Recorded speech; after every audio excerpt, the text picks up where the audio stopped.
المرسلين وعلى آله وأصحابه وأزواجه وذرياته وأهل بيته أجمعين برحمتك يا أرحم الراحمين۔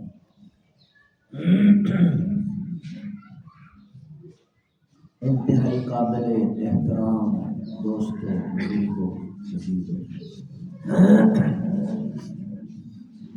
ایک دفعہ حضور صلی اللہ علیہ وسلم کی بارگاہ میں ایک قبیلے کے دو آدمی حاضر خدمت ہوئے اور دونوں اکٹھے مسلمان ہو گئے۔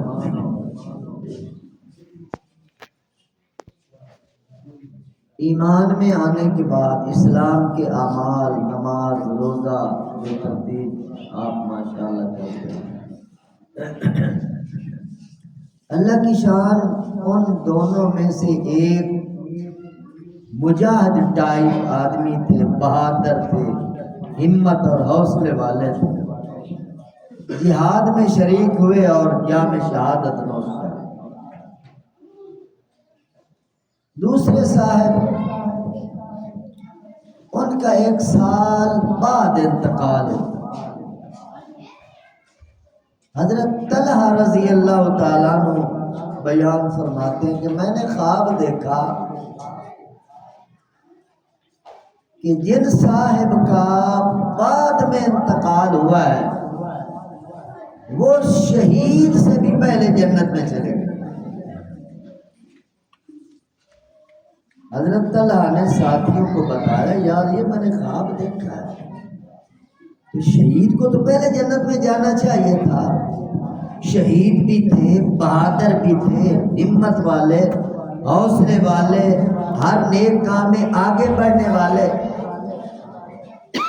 عجیب بات ہے، صحابہ کرام آپس میں اچھی میں گولیاں کرنے لگے، یار عجیب بات ہے، شہید کا تو بڑا مقام ہے، وہ تو بغیر حساب کے جنتی ہے، تو 1 سال بعد جو فوت ہونے والا وہ پہلے جنت میں کیسے چلا گیا؟ حضرت طلحہ فرماتے ہیں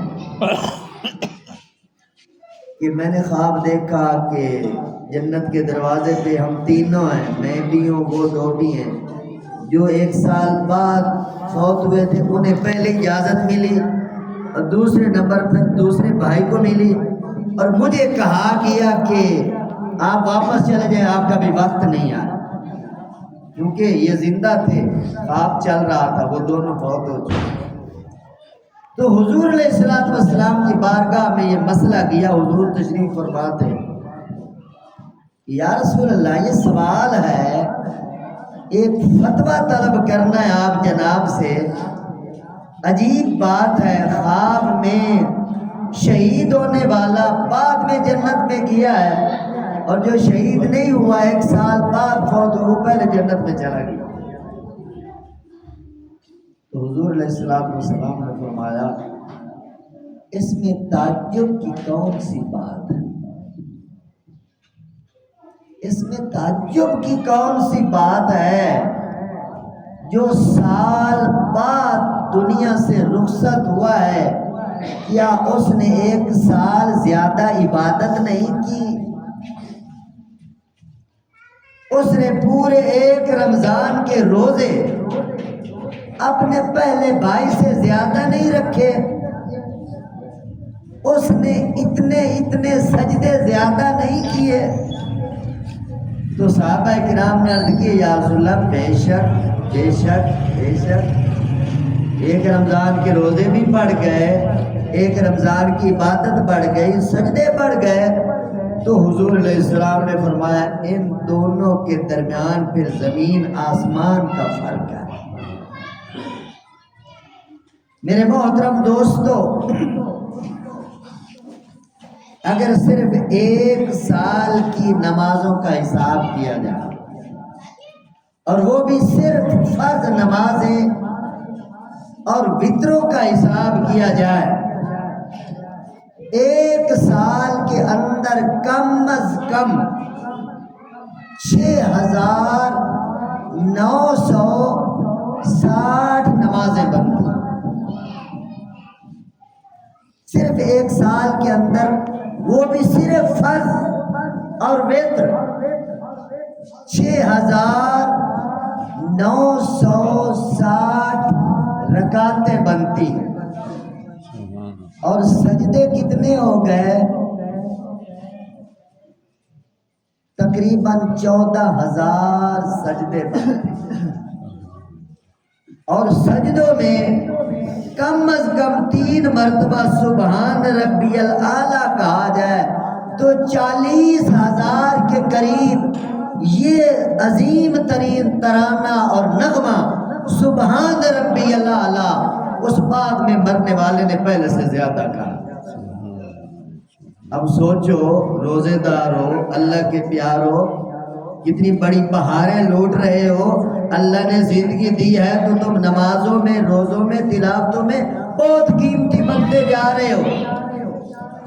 بہترین ہے وہ انسان جس کو اللہ نے لمبی زندگی دی ہو اور وہ عبادت کے اندر اس زندگی کو گزارے۔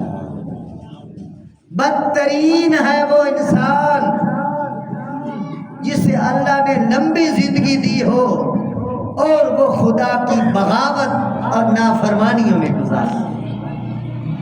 تو میرے محترم دوستو، اللہ کے ہاں بڑی قیمت لگنے والی ہے، تو پھر فرائض کے ساتھ اگر سنتوں کو بھی شمار کیا جائے، نفلوں کو بھی شمار کیا جائے، تہجد کو شمار کیا جائے، اوابین کو شمار کیا جائے، چاشت اشراق کو شمار کیا جائے، حساب میرے دوستو کہاں جا پہنچتا؟ اور رمضان میں تو پھر ہر عمل 70 گنا بڑھتا ہے۔ اللہ کتنی نوازشات دینا چاہتے ہیں، اللہ مجھے اور آپ سب کو لینے والوں میں شامل ہونے کی توفیق نصیب فرمائے۔ الحمدللہ رب العالمین والعاقبۃ للمتقین والصلاۃ والسلام علی سید الانبیاء والمرسلین۔